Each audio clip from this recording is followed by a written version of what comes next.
Hi guys! Ayan, ilang oras na lang at sasalubungin na natin ang taong 2025.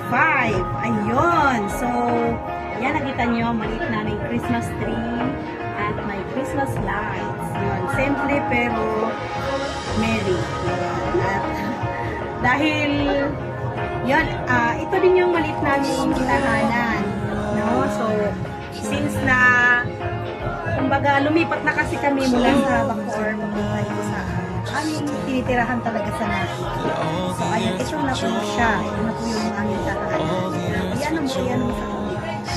And then, tapos, pusit tayo sa aming maliit din na mesa na kahit paano ay mayroon namang mga simpleng handa. Ayan, dito tayo sa ating maliit na mesa.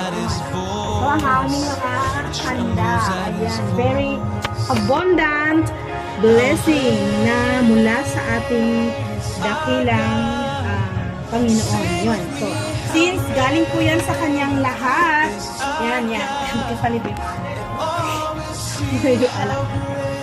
Lahat po yan, galing po yan sa mga galing po yan sa mga pagsisikap at galing sa ating Panginoon. Siyempre, dahil kung wala yun si Lord, wala rin po tayo. So, ika nga ay God first before anything else. So, para po maging kompleto ang pagsalubong natin sa bagong taon, unahin muna natin ang ating Panginoon.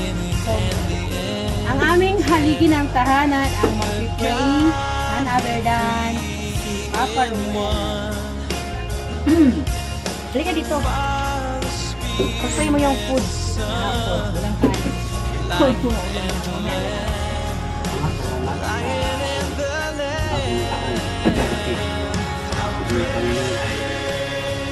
Tama-tama ako.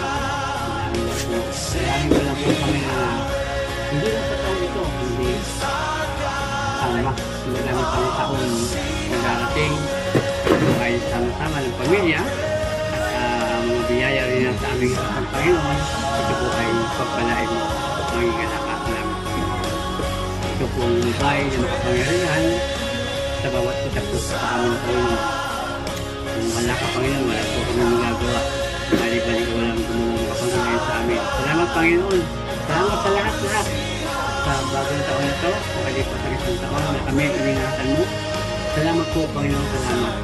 Pinikas at pasalamat namin tayo ang lahat-lahat sa aming buhay. Yan, thank you po Lord sa mga food na nandito sa aming harapan. Salamat kay Ate Lian sa kanyang pagluto ng spaghetti. Yay! At kay Papa sa umula. Salamat sa pizza ni Kuya Jaydan. Yay! At lahat magsasabi ng Happy New Year! Yan, follow na lang po kami for next video.